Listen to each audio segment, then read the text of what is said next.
Look around you. Observe the neat rows of suburban homes, the 9 to 5 routines, the picture.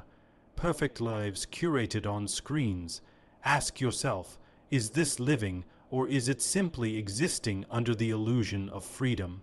We were not born into this world to repeat yesterday in an endless loop. And yet, most people wake up, go to work, eat, scroll, sleep, and call it life. It is not. It's a well-decorated prison, one with coffee shops on every corner, high-speed internet, and glittering malls. But it is a prison nonetheless when the soul is numb and purpose is absent.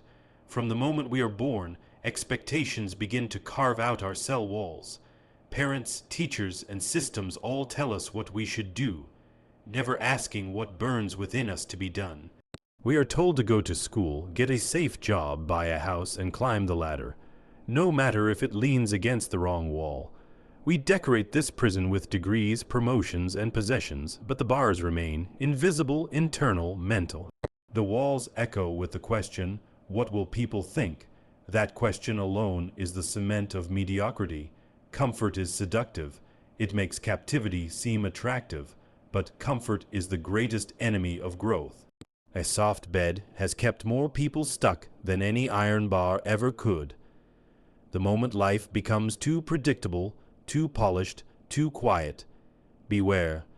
You may be living in a pattern, not in purpose.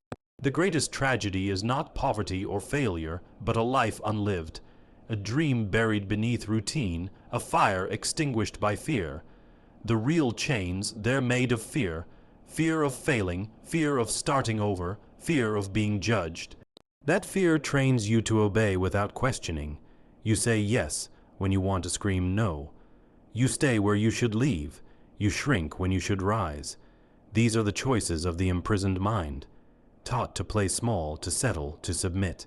But no chain can hold the awakened mind. The moment you realize you're in a prison, you begin to reclaim your power. Awareness is your first rebellion. When you stop pretending everything is fine, when you stop posting smiles to hide your pain, then the work begins. You start questioning the script handed to you. You begin to write your own story. That's when transformation begins, not with noise, but with an inner decision to no longer comply with a lifeless existence. Freedom doesn't come from escaping the world. It comes from rebuilding your relationship to it. It is in choosing purpose over popularity, progress over perfection, risk over routine. You must be willing to be misunderstood, to stand alone, to fail forward. True living requires the courage to reject the familiar chains and walk toward the uncertainty of becoming more. Discipline is the path, freedom is the reward, purpose is the fuel. Every day you stay in the cell, the cost compounds, mentally, emotionally, spiritually. But every action taken toward purpose, no matter how small, chips away at the bars. When you read the book that awakens you, when you take the risk that scares you, when you say yes to your soul and no to societal noise, you begin the jailbreak. This isn't life until you make it yours. Until then, it's just a cage with pretty curtains. Burn the curtains, tear down the walls. You weren't made to decorate the cell. You were made to walk free. The tragedy of modern existence is not that we suffer visibly, but that we suffer silently while surrounded by conveniences. Comfort has become a disguise, a mask that hides a deeper paralysis. People no longer scream to escape, they whisper in resignation. They numb themselves with entertainment, with caffeine, with scrolling, with buying. But they never ask the one question that could shatter their false reality. Am I truly alive? Comfort is not the enemy itself, but when comfort becomes the goal, it traps the soul. It lulls you into a false sense of safety. You wake up every day to the same bed, take the same commute, engage in the same small talk, and go home to the same distractions. There's no fire, no risk. No hunger for more, That's not stability, that's sedation. When a person trades challenge for convenience, they trade growth for stagnation. The human spirit is built for striving, for creating, for evolving, not for passive consumption. But the modern world has monetized your attention and sold you a version of life that keeps you happy enough to stay still. You are offered everything except freedom, a good salary to buy things you don't need, a social status to validate an identity you didn't choose, a scripted life path that looks good on the outside but kills you slowly on the inside. And because everyone else is doing it, you assume it must be the right way. But what if normal is the real sickness? What if conformity is the disease we keep calling success? Look closely at the people society praises the most, the ones with prestige, luxury, stability. Many are imprisoned by the very things others admire. Their mortgages, their reputations, their titles, their image all become chains.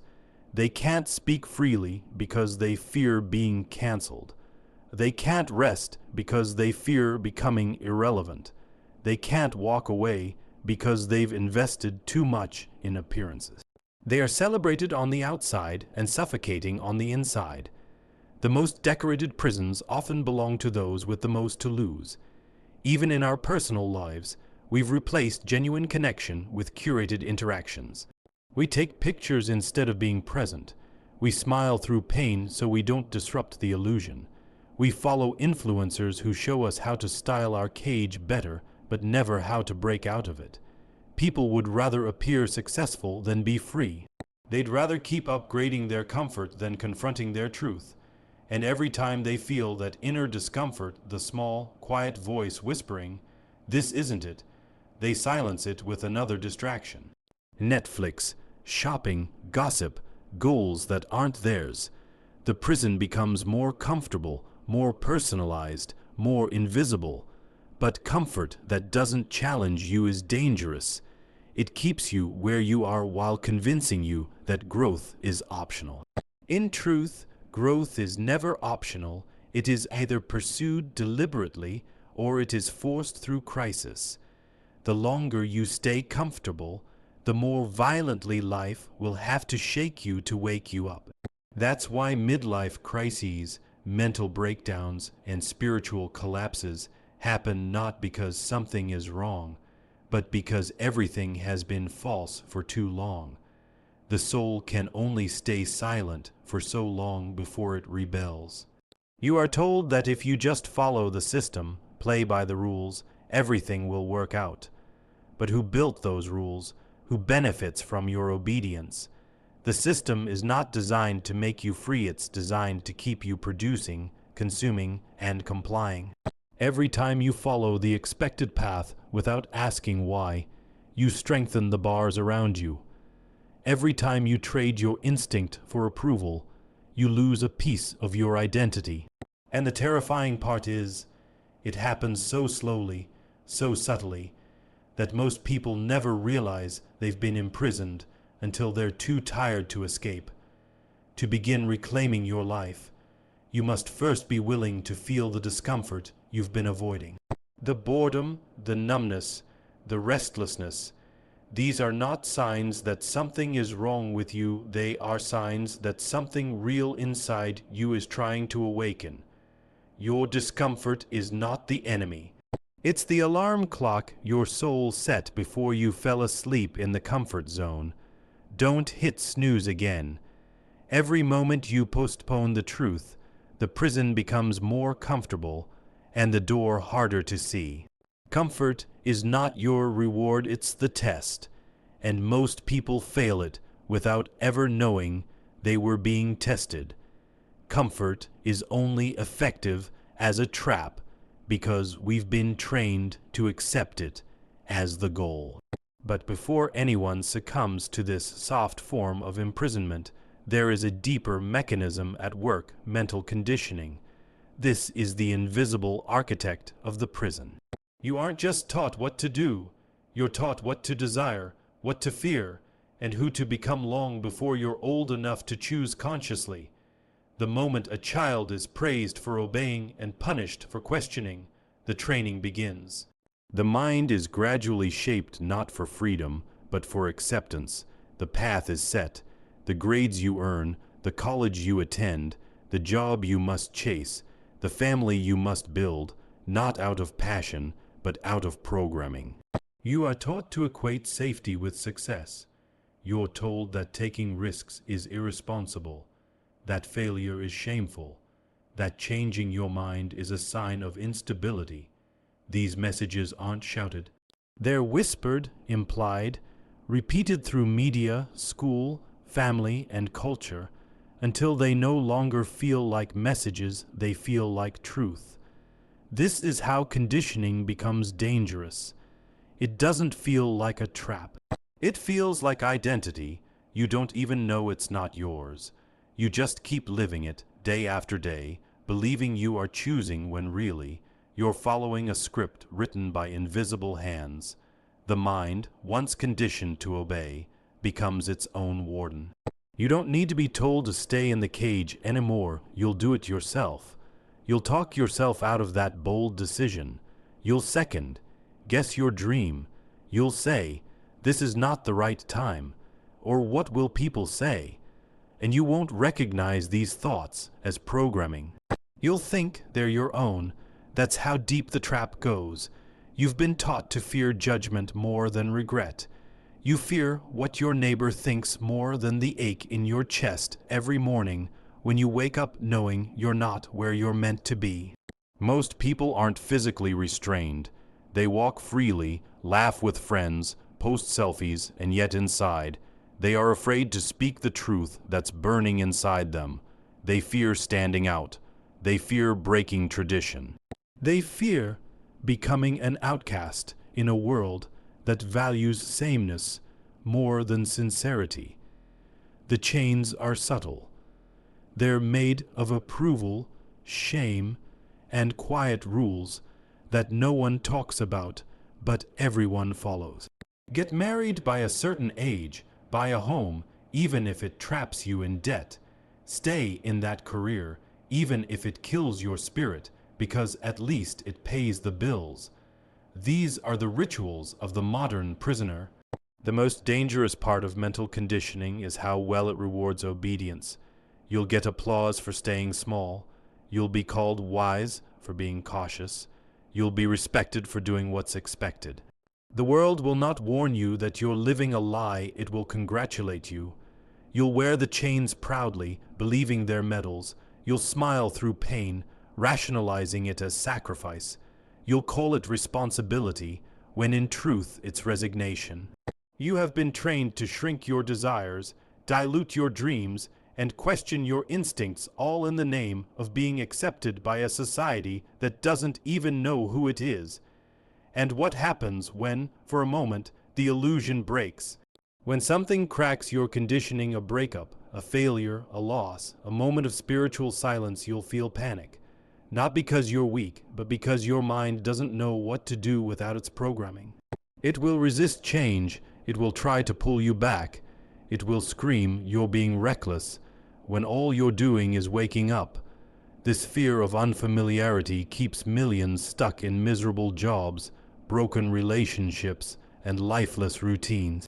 Not because they like it there, but because they don't know who they are without it. Conditioning is so complete that even when a person gets everything they were taught to want, they still feel hollow. The dream house becomes a quiet nightmare. The promotion becomes pressure. The perfect image feels fake. That's when the truth finally pierces through. Not everything you've been told is for your benefit. Not all advice is wisdom. Some of it is control, disguised as care. And once you see it, you can't unsee it. The process of deconditioning begins when you stop defending the life you were given and start building the life you desire. But it's terrifying. You must unlearn before you can grow. You must disappoint people.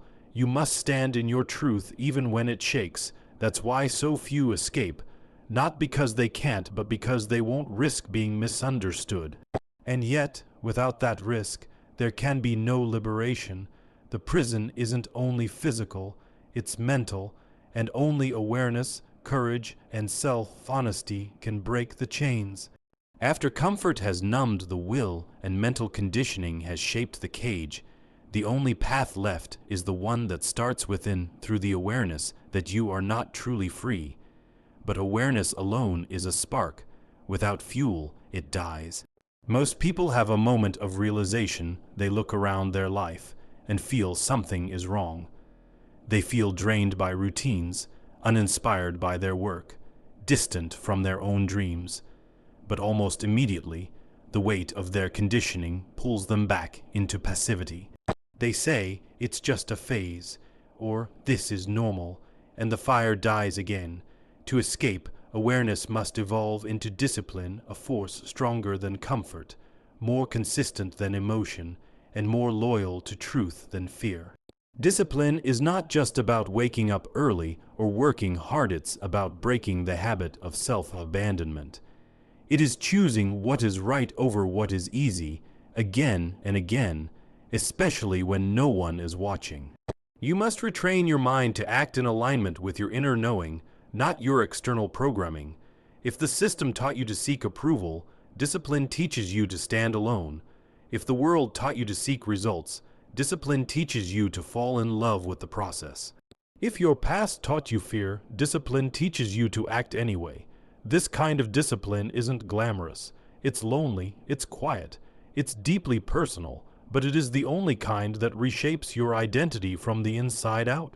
The reason so few escape their mental prison is because they wait to feel ready. But feelings are the most unreliable source of direction for someone who has lived in emotional suppression for years. You won't feel ready to walk away from the job that drains you. You won't feel ready to end the relationship that no longer reflects your values. You won't feel ready to speak your truth in rooms that are used to your silence. You act not because you feel ready, but because you've become aware that staying is killing you more slowly than leaving ever could. This is why most growth begins in discomfort, not in clarity, not in peace. In that unsettling, terrifying realization that the life you've built is too small for the person you're becoming. And yet, even discipline is not enough unless it's rooted in purpose. Without purpose, discipline turns into another form of self, punishment structure without soul. You must know why you are breaking the cycle. You must have a vision of who you want to become that is more compelling than the identity you were given. If awareness is the spark and discipline is the engine, then purpose is the compass. Without it, you'll drift. You'll chase goals that aren't aligned with you. You'll escape one prison only to build another with different walls. Purpose is not a fixed destination. It is a deep internal orientation that pulls you toward growth, service, and authenticity. It's not something you find, it's something you uncover by stripping away everything false. Your purpose won't always come with certainty. It will often begin as a whisper, a feeling that you were made for more than this. A gut instinct that something doesn't sit right. A curiosity that won't go away. When you follow it, life won't get easier, but it will become more real. And in that reality, you'll find meaning. Discipline without purpose burns people out. Purpose without discipline leaves them lost. Awareness without either makes them miserable. All three are required to break free, and they must be practiced daily, not as a temporary effort, but as a permanent shift in identity. You must become the kind of person who chooses growth over ease, truth over appearance, purpose over popularity. You must stop seeking escape through the outer world and begin reconstruction from within. That's how real freedom begins, not with running away, but with choosing different thoughts, building different habits, holding yourself accountable to a higher standard than the world expects of you. Most people will tell you to aim for happiness, but happiness, when pursued directly, becomes a trap. Real joy is the side effect of living a life of purpose, built with discipline and maintained by awareness. That is the work, that is the escape, and the door will never open unless you turn the handle yourself.